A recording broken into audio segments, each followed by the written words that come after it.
Welcome to Lipstick and Legacy, a podcast where your story matters and your journey has purpose. Together, we lift and inspire our communities, one story at a time. Today, I have Jenedy Paige. I'm so grateful that she has chosen to take some time with us. Jenedy is a professional oil painter, a six-time American Ninja Warrior competitor, a wife, a mother, and a woman of deep faith. And she's just really never imagined the path that her life would take. Welcome, Jenedy. Thank you, Julia. Thanks for having me. Yes. So, Jenedy, I had the opportunity to hear you speak at a women's conference here in Las Vegas, and it was obviously very inspirational. You have an intriguing story. What was the young Jenedy like? Tell me a little bit about your childhood, where you're from, and who you were as a child. That's a fun question because I was actually just typing up my journals from when I was like 11 this morning. Um, yeah, I was actually very different. I actually think, we change and evolve so much as people. But as a kid, I was very shy. Um, Having to give an oral presentation in one of my elementary school classes was like the worst day of my life. I was really into music. I thought I was going to be a piano teacher when I grew up or a professional pianist. Um, I was also very academic. I just liked doing well in school. And I grew up in the Western United States. So I was born in Idaho, and I have lived in California, Arizona, Utah, Colorado, Oregon, and just kind of like bounced around a lot. I went to several different elementary schools, two junior highs, two high schools. And it's just because my dad would feel like this itch to move. Oh, And wow. So it, it it wasn't ended like up, military or anything like no, that. no. And so, but it ended up being a really big blessing because I feel like because we had to move so many times, it really helped me to learn to overcome my shyness. And now I consider myself like one of the least shy people and will talk to anybody at any time in front of any group. But yeah, growing up, I was very quiet. Do you come from a big family? Was there lots of siblings, or what did that dynamic look like for you? I just have an older brother, a younger brother, and a younger sister. So there's four of us, two boys and two girls. So Mhm. you're very artistic at this stage in your life. Was that something that was always very you knew that you were this way, or was this something that developed? Like as a child, did you see that artistic value? I'll say I had a strong relationship with Crayola crayons. I really I collected coloring books and colored in them pretty frequently. In fact, actually, I just moved to Chicago, and in the move, I found all these coloring books from when I was a kid that I've saved. But it wasn't like I thought this is what I was going to be when I grow up. Like I wasn't the best drawer in my class at school. I was pretty mediocre, but I did enjoy coloring. Mhm. So art art was like kind of like a hobby, something I enjoy doing, but never imagined doing it professionally until I moved my senior year of high school. And we moved from a very big school in Utah to a very tiny school in Colorado. And up to that point, I was very focused on AP and honors classes and getting a full ride to college. And then when I moved, there was no AP or honors program at all at my new school. And so, kind of because of lack of options, I took six art classes my senior year. And I actually had an art teacher there who introduced art to me in the form of a journal. And I had actually started writing in a journal when I was almost 11. And so to be introduced art into in that collaboration with journaling was absolutely perfect for me personally because I already knew the value of journaling, and instead of like writing how you felt, you just created an image about how you felt. And So was it that's writing with the art, or was it just like a separate like art journal? no, it was like you want to see it? Yeah, I would love to see. I would love to see. Okay. Grab it. Yeah, no, it's like a separate entity. It's interesting how we have people come into our lives. I had a teacher in 10th grade, and we were writing 5 paragraph essays. And he said, "You're actually a good writer." And it's interesting how one person telling you one thing can really inspire you. I thought, oh my gosh, nobody's ever told me like I'm good at that. And then I've always enjoyed writing like ever since. So show me a little bit what that journal looks like. So here it is.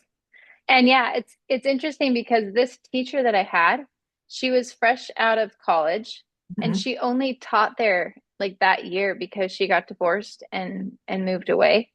And so I still can't find her to this day. Like I've wanted to find her and thank her and tell her that she changed my life. And it's one thing, it's I just hope I'll find her one day.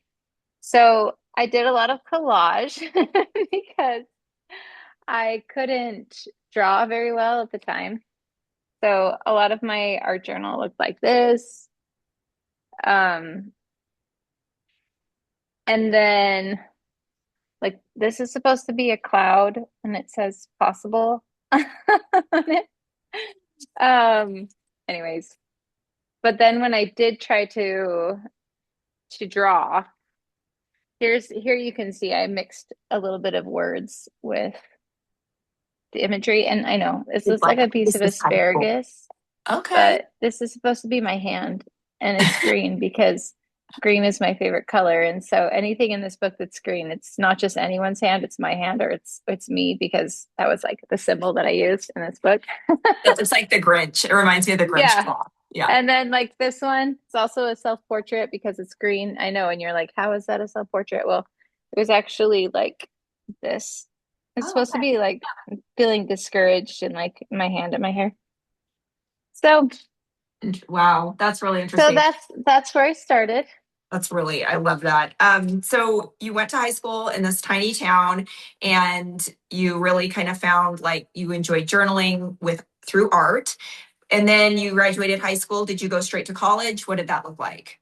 Yeah, I went to BYU-Idaho Okay. and I studied illustration. But And what did that it's look like? kind of Tell me about that well journey a little bit. well, it was like first day of freshman orientation. We're sitting in this lecture hall, and like I've come from this town where I had like 80 kids in my class, okay? And and you think that you have talent when you're in a small community like that. And then to be in the university at this orientation, I saw work from previous students. And that's when it became very clear to me that I had no talent. And I felt almost embarrassed that I thought that I could major in art because I was so far below the ability of everybody else. And so I actually left that meeting in tears, thinking that I was going to have to switch my major. Mhm. And then as I was walking home to my apartment, I just felt God tell me, Jenedy, you can become an artist. And I was like, are you sure? Like, have you seen my work? And like, how could I possibly do this? And then I just felt God offer me a promise that he would help me. And I had been developing a relationship with God since I was about 10 years old. And so I had like 8 years of experience of prayer and receiving answers to prayers. And so when he told me that I could do it, I believed him. I didn't question. I didn't say no, I can't because he said I could. He's God. So then Yes. I knew I had a lot of work to do. I knew it wasn't going to be easy, but I knew that it was possible. And so I would just go to the school at like 4 a.m. when it opened for janitors. And I would start each day with a prayer and I would just say, you know, God, you promised you'd be here to help me. We both know what I am capable of doing on my own. So if anything good is going to happen, it's going to be because you're here to help me do it. And that's still kind of like the same prayer that I offer today. So it sounds like you've always had this innate faith. There's some people that are just faithful and it's a gift. I believe that having faith naturally is a gift. Is that something that you always had even as a child? Like you knew there was a God, you knew that there was that he spoke to you, or was it something that you kind of developed over time? I mean, I grew up in a very faithful home. But I would say like a really pivotal moment happened when I was 10 and that was my mom. She had this little like family council one night and she told us that we could each have a personal relationship with God. And I was like, okay, sign me up. And how do I have a relationship with someone that I can't see?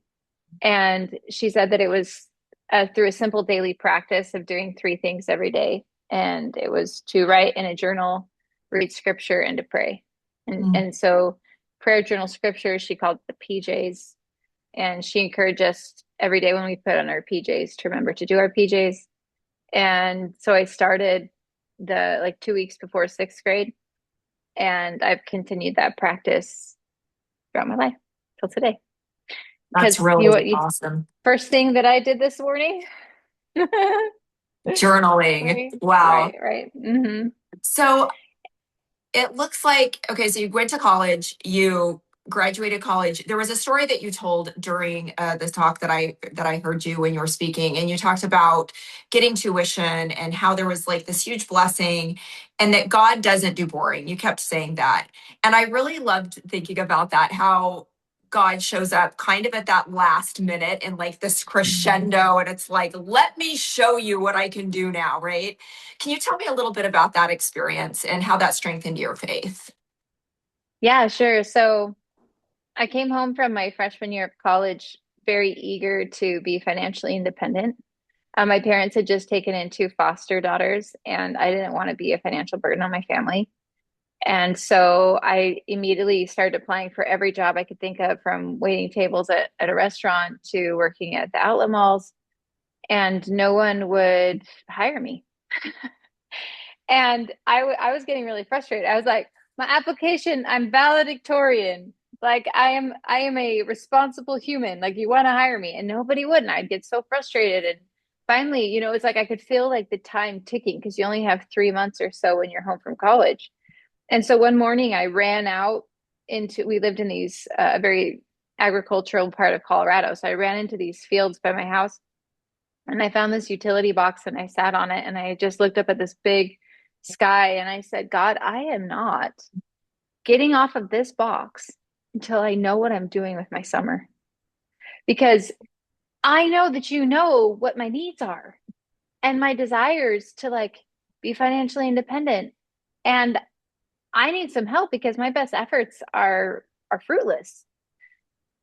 And then as I'm praying there in the middle of his field, I feel the answer, Jenedy, you are where you need to be, the money will come. And I was thinking, so the answer is I don't get a job. And magically, the money that I need for school will just appear. But yeah, so I went home. I told my mom, I was like, guess what? I talked to God this morning and he told me what I need to do. He told me that I Your am mom's where, probably like, okay, great. yeah, I know. In fact, it was so embarrassing because my little brother would give me a hard time. He would be like, why are you being so lazy? Like, just go get a job. And both of my parents questioned me. And I think that was one of the first times in my life where I felt like I had gotten like a really uh, clear answer from God. And then my whole family thinks I'm crazy. But we did have these two foster girls that were teenagers, and I felt like I needed to spend some time with them. So I taught them a little bit of piano lessons. We worked a little bit on like how to make macaroni and cheese, like some basic life skills.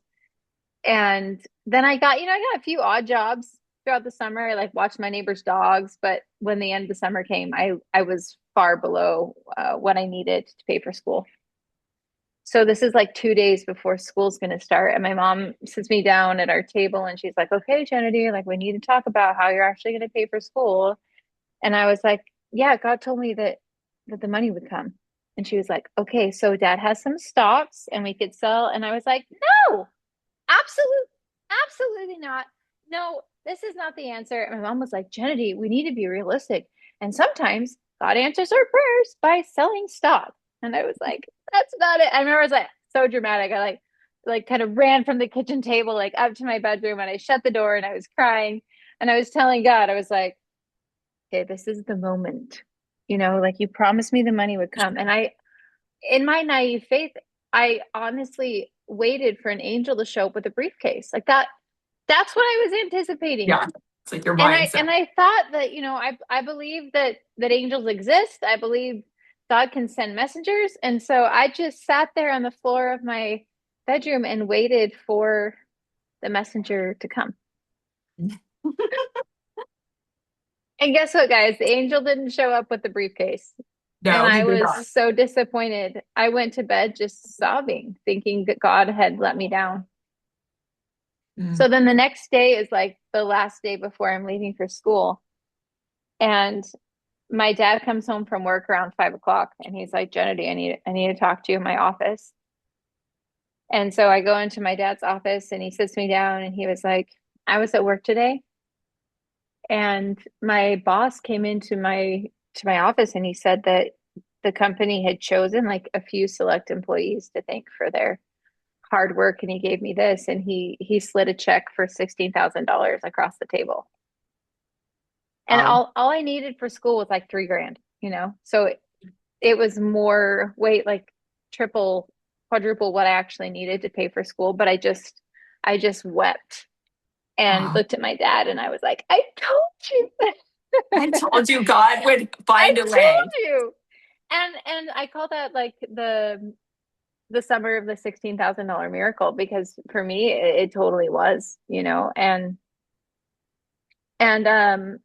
we find these times in our lives where we're praying for, you know, angels with briefcases and I feel like God just stretches us as far as he can, you know, like our family just moved to Chicago like a month ago Mhm. and we've been trying to sell our house in Utah since March.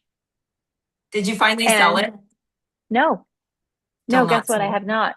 I still have Mhm. not sold my house. So if And my anybody's looking for kids, a home in Utah, that's beautiful looking and for incredible. Utah. Like my kids and I have prayed and fasted and you start to feel like he he's not listening to you, you Mhm. know? And I know he is. Because you've seen It's him show up in your life. That's the thing. You've yeah. seen this happen over and over. It's like rewind, repeat, and then it's like the same story. But then it's like, well, why didn't I sell it on the last day that we needed to sell it? Or like, who knows the reason it's still sitting? I don't know. I don't think anybody knows. I know. So stay tuned for the exciting conclusion. Because I know I don't think God wants me to be destitute. I mean, maybe he does. Maybe he wants to teach our family some lessons on humility. I don't know, but yeah, it's like it's in this moment of waiting, you know, that the faith That's really true. grows. Like my Yes. faith didn't grow when my dad slid that check across the table, right? It's always like in the time before. Like Mhm. I love the statue of the David by Michelangelo in Florence because that sculpture is done right in that moment before David throws the stone. You know, and in the peak of the time before is when your faith is actually the strongest. You know. And so I've told my kids, I was like, you know, just think about it. Like if our house sold tonight, how would your prayers change tomorrow? Right. You know, because it's like the moment you get what you want, well, then you don't have to have as much faith anymore. Then you go to, oh, well, thanks. That was great. Thank you. Yeah, Sometimes I even forget to give thanks. I feel like that moment I have to remember, like, oh, I prayed about this and the prayer was answered. I need to give thanks and not just be like, oh, great, it happened. right. So let's shift gears a little bit. So you've been Okay. on American Ninja Warrior. So for me, fitness has always been like a huge part of my life. I started working out consistently at 16, and I feel like I've never missed a day unless I'm having a baby or in that period, like right after a baby. And I always found that. So my ex-husband went to prison on a life sentence for a white collar crime, and Oh we my were in gosh. this trial in the district of East St. Louis. And I don't know if you've been there, but it looks like a third world country. There's like heaps of rubble, like burning in this weird place. And I just remember on our breaks during trial, I would always find a gym and go to the gym. And I remember my father-in-law at the time would say, how in this moment can you go to the gym? And I'm like, because it's the only thing I have control over in my life is this workout, right? And I just always found a way. And it was something in my life that I could control when everything else was like spinning out of control. And I was just wondering, has fitness always been something in your life? Tell me a little bit about how you got on the show. I mean, I still can't do a pull up and I've worked out my whole life. It's just something I can't do. I've decided that's okay. Tell me a little bit about that. Yeah, so growing up, I was definitely not an athlete. I still don't know the rules to most sports. Um, but I did discover running as a freshman in high school. I did a half a season of cross country, but I quit because I didn't like the fact that I felt like barfing at the end of races. And I felt like the competition was killing my love for just enjoying to run.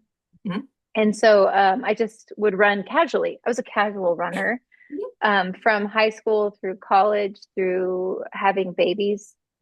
Um, and so I didn't have like any upper body strength, but I was cardiovascularly in shape. And then it actually wasn't until we moved to Utah in 2015 that we were just down the street from a rec center. And I told my husband, I was like, "Did you know there's like there's like a gym we could walk to from our house?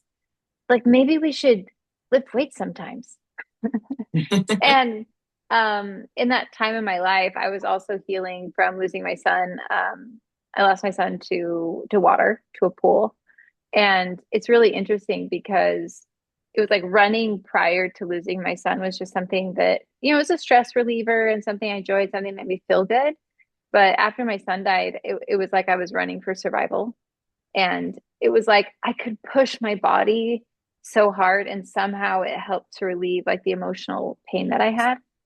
And then when I started lifting weights, I felt like it was very similar. You have to resist this heavy thing. And I felt that as I lifted heavy things physically, it somehow strengthened my spiritual ability to lift heavy things. And so it was very much kind of like a therapy. I always call it And therapy with results. Like yeah, it's like a dual. I used to personal train and I would always tell the women, talk while you move and you'll have a dual result residual. You'll release all of that trauma and energy and you're also building muscle. It's great. right. So I very slowly, like over a period of 3 years, started to gain like a little bit of strength. But then it was in 2018, my little brother invited me to go indoor rock climbing with him uh, at a gym in Lehi, Utah. And I had never been bouldering before. It's like where you climb without a rope. You just only climb like 13 feet and then you just fall on a mat. So it's Mm-hmm. not super scary. Still But sounds perfect. Okay. climbing, climbing like lit some fire inside me because I loved that it was like a mental and physical exercise because you had to literally solve a problem. Like the routes were called problems and you could go work out problems. And I loved that. And it felt like as I overcame these problems at the climbing gym that it helped me overcome my other problems in my life.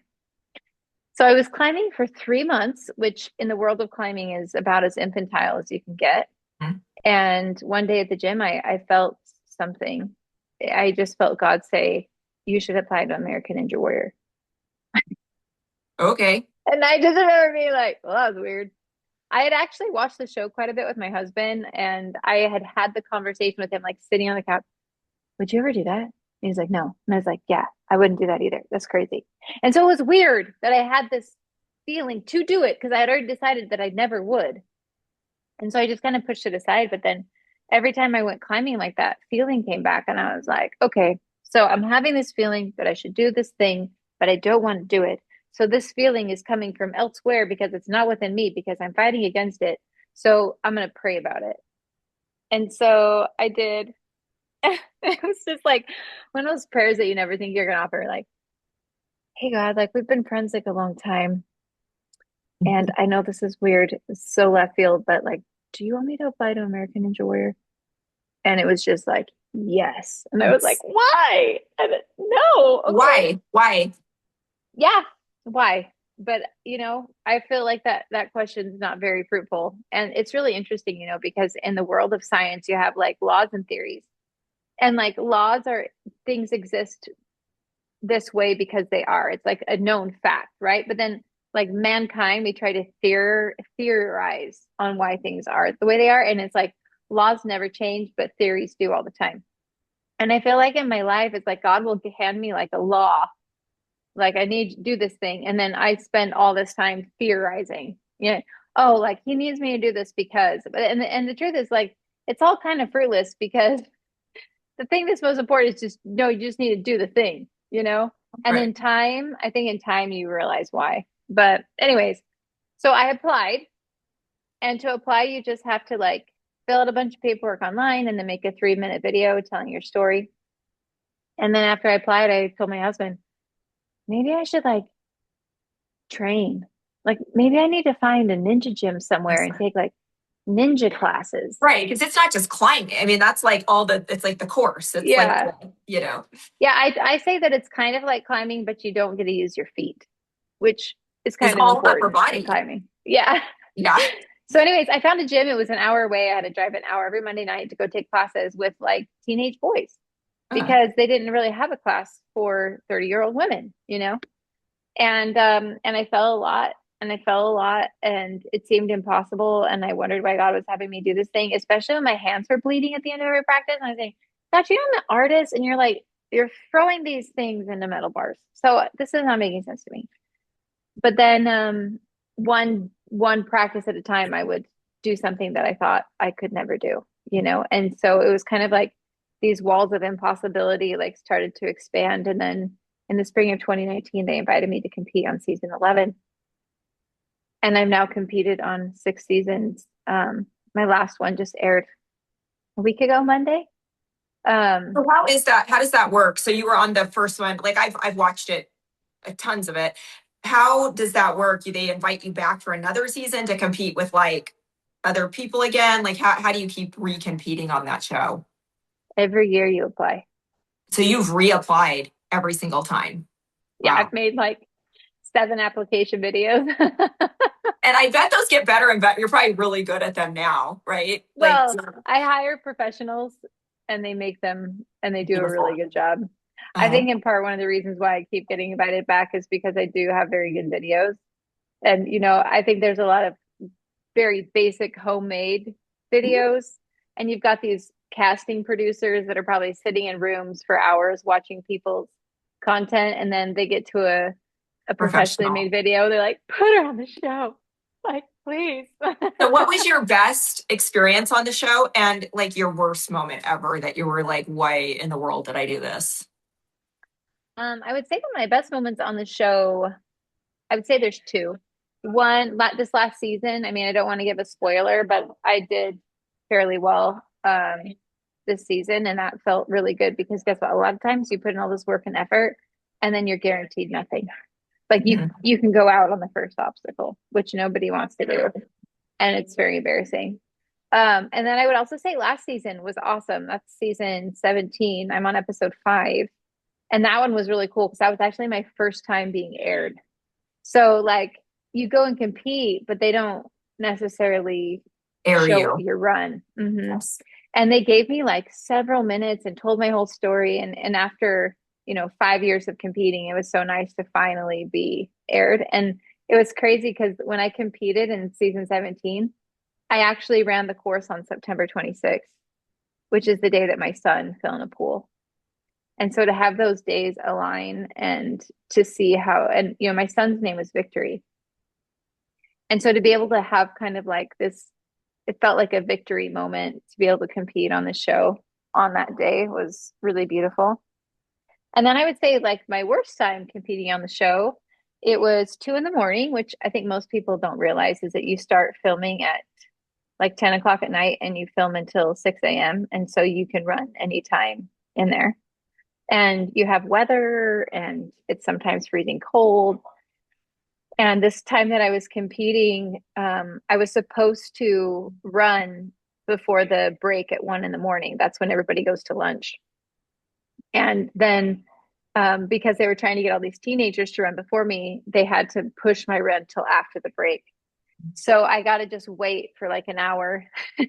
Yeah. And then when I came back, the dew point outside had like gone crazy high, and so all the obstacles were wet.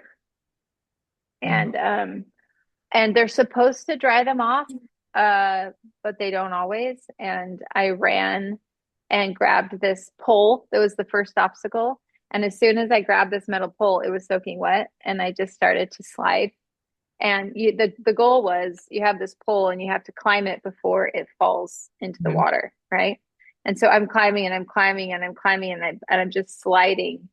and it felt like there's nothing I could do. And I went out on the first obstacle, Mm. and my kids, everybody was just devastated, because nobody, that was my first time ever going out on the first obstacle. And it just felt like the big, Humiliating. yeah, Humiliation. Jeez. it feels humiliating. Yeah. It does. But then in that moment, I got to decide like how I wanted to handle it. And I decided to just tell my kids, you know what am I in control of? I'm in control of my preparation, and I'm in control of my emotions and my feelings, and I can decide how I want to handle this. And like some things were out of my control today, and you just have to let it go and move forward and know that there'll be other opportunities in the future. And at the end of the day, it's just a dumb reality TV show. There's a lot So more important things in life. you've competed many times on this. I would love to get to your son, Victory, and also your oil painting, but I just have one more question about your time on American Ninja. Now, you said that this was put into you. You kind of had this audible experience where it's like, do this competition. Do you understand the why now, or are you still trying to figure that part out? Yeah, so after my fourth season of not being aired, I came home so frustrated. And I was asking God, like, why are we still doing this? And God was like, Jenedy, look at you. You are a totally different person today than you were 4 years ago. And I was like, oh, yeah, like, I guess I'm like a lot stronger. Jenny, did you know that I care way more about the development of a human soul than I do about reality TV? And I was like, oh. And this idea that Jenny, you're so focused on this obstacle course, but in reality, I didn't need you to do something so much as I needed you to become something. I needed you to become a stronger person. And this has helped you become a stronger person. And I was like, oh, yeah, I guess you're right. So should I compete this year? I was like, yeah. And I was like, okay, cool. And then like the next season they aired my run. Um, but yeah, like I think And I've fast. It's again that crescendo. Like now we're airing you after all of these trial and errors. Really, that's incredible. yeah, and the sport has taught me so much because like one of the basic obstacles is called the lache, where you're swinging on this metal bar and then 6 feet away is like another metal bar. And you just have to swing, throw, and catch. And I remember the first time I was in the gym and I was like, wait, what? Like, like I'm 5'7" and I'm somehow gonna like levitate 6 feet. Like, how is this possible? And it seems crazy town. And it's scary to just throw your body, right? And you fall and you fall and you fall, but then like eventually you catch it, and then you're just like, what? And then that bar moves to 7 feet, and then 8 feet, and then 9 feet, and then 10 feet, and like my current record is like 11 feet, Wow. you know? And so this sport has taught me so much about we are capable of so much more than we think. Like we're children of God, you know? And then Mhm. it's also led me to like want to help instill that in other women. So I started coaching moms about 2 years ago because I was teaching kids at the gym, and then I'd have these moms come in, they just sit on the sidelines. And I was like, okay, so like you're already here, and like there's a bar right there. And if you just like every time you brought your kids here, you just like hung on that bar like a little bit, like you would get stronger. And you're like already here. And so that started happening. And eventually one of the moms was like, so I actually want to take a class, but I need like a beginner class. And I was like, let's do it. And so being able to take, what I've learned from this sport and the grit and the perseverance and the possibilities that it's taught me, and then like pass it on to other people has Yes. been amazing. Yeah. Oh, I sorry, love my that. dog. I love that idea. My kids used to do soccer practice, and I remember sitting there with all the parents, and I remember thinking, why am I just sitting when I could be like getting my exercise in? And so I started running, and I remember getting some side eyes from the other moms, like, what is she doing? And by the end of the season, I had like 3 or 4 moms that were either walking or running, and it's kind of contagious when you start doing something like that. And I love that you're inspiring other women to better themselves during the time that they're bettering their children as well. I think that's very encouraging. I love that. You've talked a lot about Victory, your son, and I have 10 children.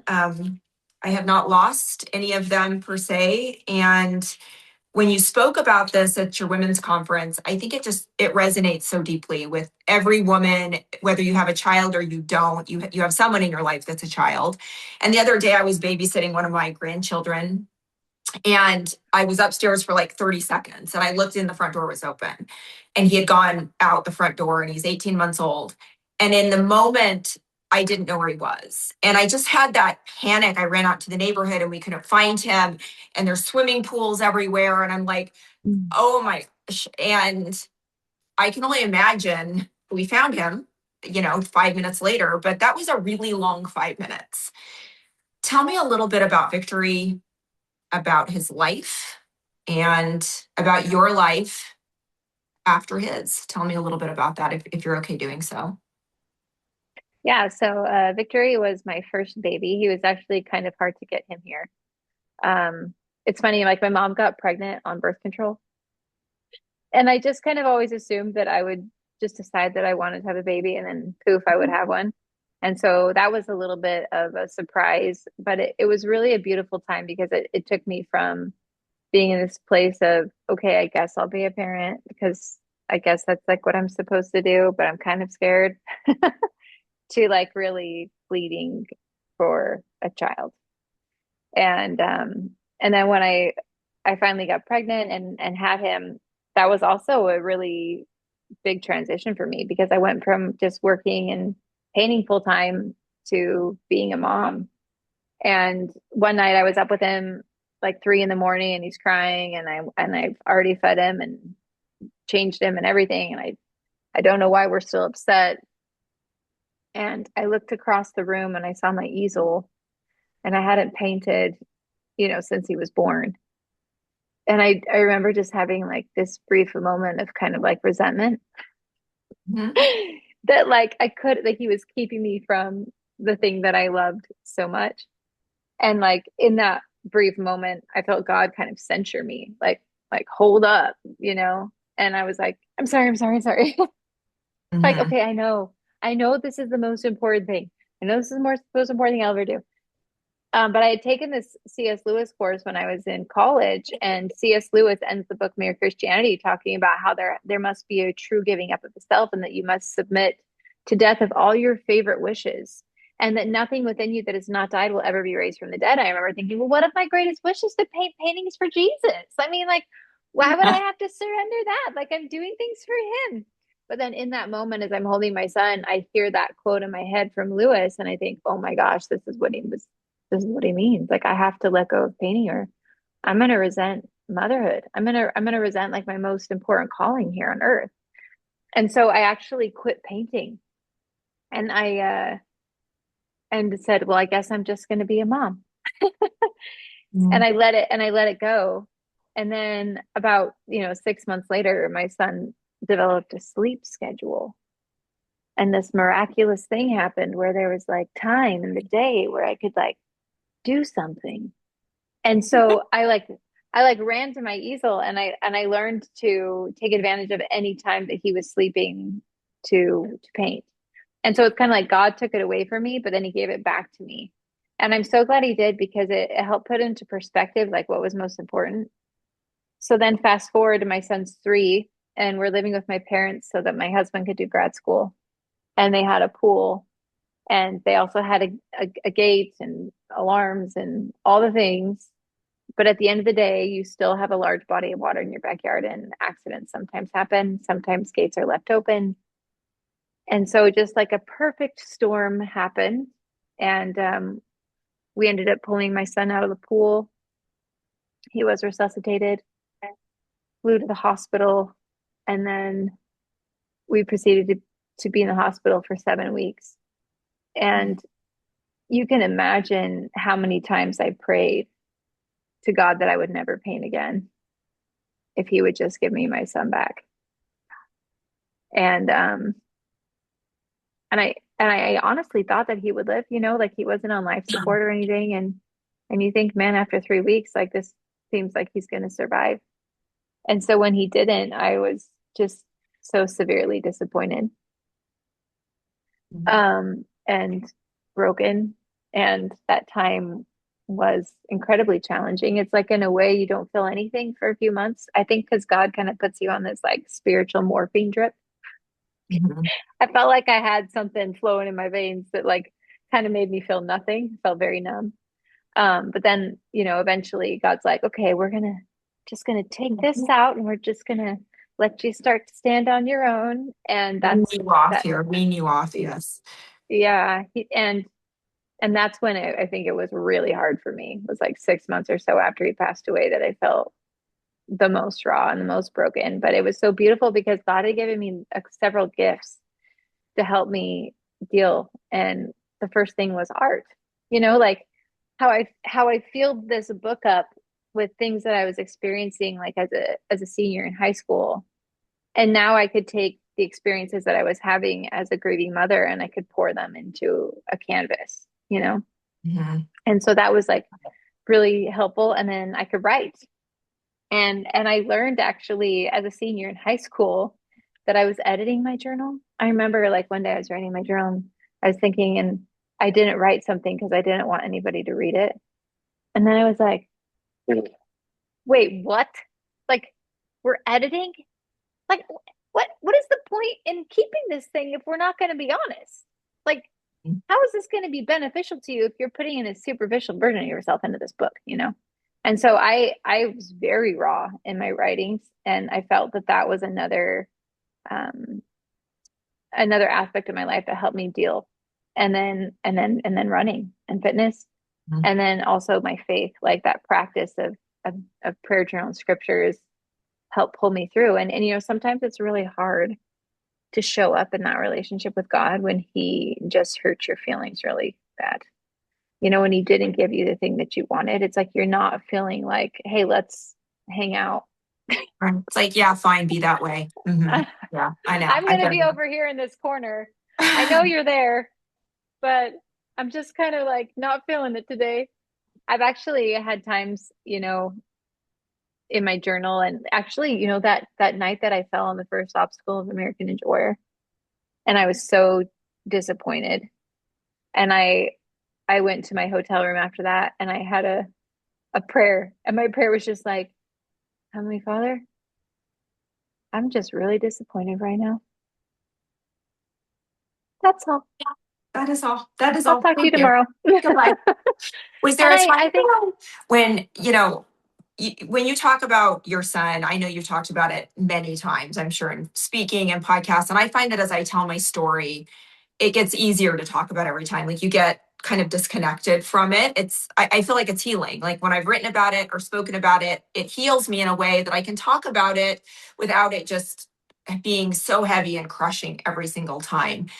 Was there a time that you had a faith crisis, I guess is the right word, where you were just so mad that, I mean, when you have a child taken, that's like I mean, that's probably the worst thing you can experience in this life, I would imagine. Did you ever have that moment where you just were like, I don't want to do this, like, I don't want this? Was there ever a moment for you like that? well, I'd say a couple of things. One, I think because I had put in so much time and energy into this relationship with God when things Mm, were good, that I knew too much. you planted those roots. Yes. Yeah, it was like I was like too invested in the relationship to Mhm. to walk away That's really because insightful. I really like that. I knew that he was the only way that I was gonna ever be okay. I Mhm. knew that there was nothing earthly in this world that could put me back together other than Jesus Christ. Like, and so even though I was mad and raw and disappointed and frustrated, I had no choice but to keep showing up even in my brokenness. And I feel like God, I think he loves that. Like I think he loves when we're so raw and tender and we still choose him. And I think that he is kind to us, even though it looks like he's not because he didn't give you what he wanted. In so many other ways that he could, he was kind to me and all these little like mercies. would show up and I would write them down. And I felt like over time, it started to hurt less as I saw more and more of God reaching for me still, you know. And I do think that as we reach for him, he can't help but reach back. And I do recommend that you establish, yeah, your roots and your foundation with God when your life is good. Mhm. And it's hard to do that because it might feel like you don't need him when everything is beautiful. But if you can establish that when life is good, then when the hard times come, you already have that foundation. That's really beautiful. I do love that. I think that that can really resonate with many people. And oftentimes when we go through hard things, we want to push God away and just say, "No, I can do this on my own. Like I don't need you." And I think we're really seeing that in society today. Just kind of this generation of kids that are just, they push God out of their life and try to find their way worldly. And it's never happiness. It just really isn't. And I always say that when I had a woman come over, she was a good friend of mine, and she was coming for a podcast and talked to her for a long time. And she says, like, I've left my faith and I got a divorce or something. And she told me all the reasons why she left the faith. And I just looked at her and I said, I've seen too many miracles in my life to ever reject this faith. I know God exists. I always have to testify to that. I've just seen too many miracles. And no matter the storm, I will always stand on that rock. It's just who I am. So I understand that. One thing you mentioned is kind of the last point I wanted to hit on. Thank you for sharing that. I can only imagine the difficulty. And sometimes with our stories, we just want to like button them up and put them on the shelf and like let them collect dust. But then why does God give us trials? I truly believe it's to share our stories with others to comfort. And it's only through other people often that we are comforted and served. Yeah, I think so too. It's always through other angels that show up, right? Um, Now, you had said in the talk that I heard you talk about was like, you just one day, this was put on your mind to be an oil painter and you created these beautiful paintings. And I've seen some of your beautiful paintings. And I actually did a reel.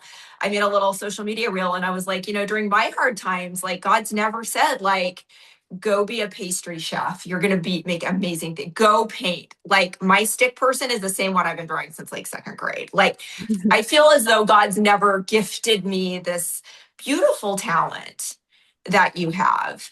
What do you say to women going through hard things and they just can't see what God's given to them to help others along that way? I can't paint a beautiful masterpiece. I can't cook a meal. I can't play the piano. Those are things I can't do. And God hasn't impressed that upon me.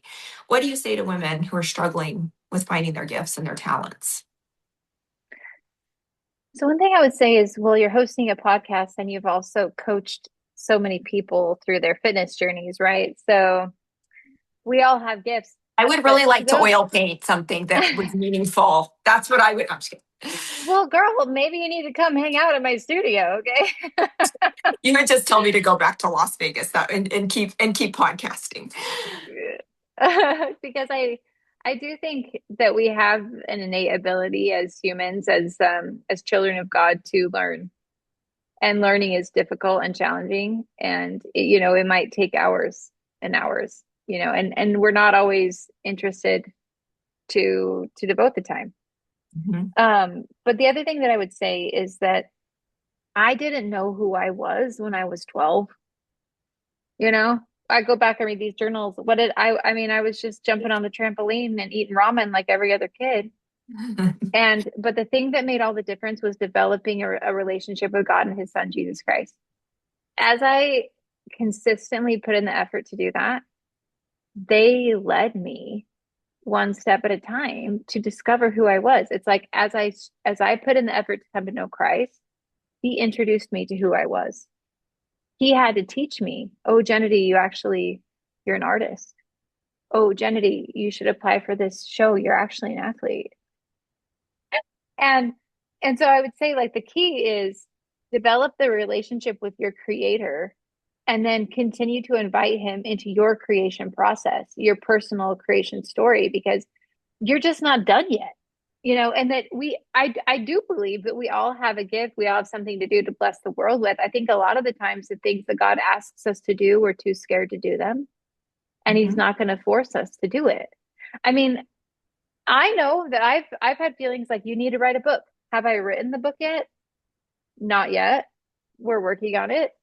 But, pay attention, like put in the time every day, a little bit of time in the morning, be quiet, get a book out so you can write down what you feel. Because I think that's the other thing, sometimes maybe God did tell you something. You just forgot because then your kids came down for breakfast and then you had to start your job and then you were looking at Instagram and then whatever God told you that morning is like it went Yes. out the window a long time ago. But if you have a journal, then you can write down and then you can kind of be accountable to yourself. So I kind of keep a list of things that I felt that are important for me to pursue in my book. And then I can do little things to like check them off.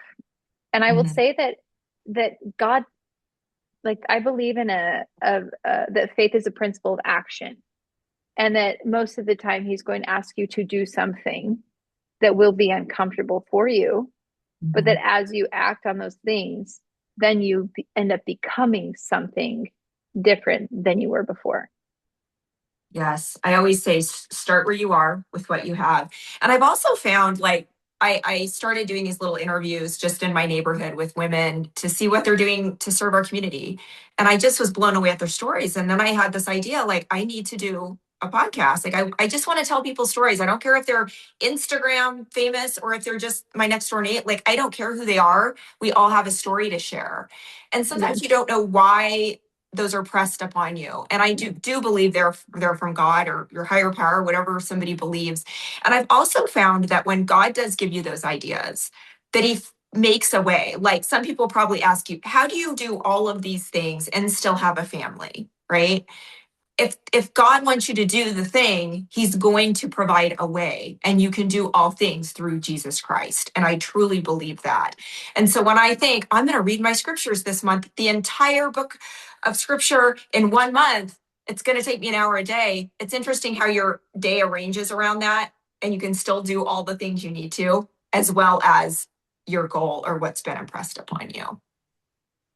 Yeah. And the other thing that I want to point out that I've learned is that to take advantage of small moments, because like I was just talking to a woman this morning and she was like, Jenedy, like, how do you journal all the time? Like, I want to be a better journaler. And I was like, okay, so you just need to have a journal and then you need to have it like be near your person so that if you have a few minutes, then you can write. Like, there's probably several times in our day where we have 10 or 15 minutes. And I feel like one of the things that the adversary does is he says, oh, well, I mean, what what can you do in 10 minutes? I mean, can you can you really do anything in 10 minutes? Oh my gosh, you could run a mile in 10 minutes. You could probably write one full page in your journal in 10 minutes. You Easily. could probably study four different Spanish verbs in 10 minutes. You could meal plan for, the next 5 days in 10 minutes. Like there's so much that we can do in small amounts of time, but I feel like the adversary comes in, he's like, nah, I mean, you might as well just like check out YouTube. I mean, you only have 10 minutes. So, Yeah, and so just it's really scroll. easy to like throw away, and I've heard this concept of like spending time versus investing time. And it's like really easy just to spend our time. I'm just going to sit on this couch for 10 minutes, which, sometimes we need that. Sometimes we need a rest. But you could also choose to like invest your time. And what if instead I chose to use this 10 minutes and invest it into something that's important to me, you know? That's And so okay. because honestly, I built my career literally sometimes it was 15 minutes a day that I had to paint. Mhm. And instead of saying, oh, poor me, like my kids are so demanding, I only have 15 minutes to paint, I just said, guess what? I got 15 minutes and I'm going to be 15 minutes better today than I was yesterday. And that's okay. I many years ago when I was going through some really difficult times, I would always be on the elliptical and I would write on my phone. And it was interesting because fast forward like 15 years, I had a finish to my book And that was all of the beginnings of the book. And it just all came together. And I thought I'm so grateful I took those moments of, I could just be listening to music, but I also was like writing a book. I wrote almost an entire book on an elliptical. And I think that that's really powerful. And then I thought, I never knew this would come in handy later. But when I sat down to finish the book, which is finished now and just ready for publish, it's like, I'm so grateful I invested that time rather than just spending my time doing the elliptical. It had some benefit. That's So, awesome. Jenedy, thank you so much for sharing your time with me. I know how busy you are. I know this will resonate with women, and I really do appreciate you. Thank you for coming on Lipstick and Legacy. My pleasure. Thanks, Juliet.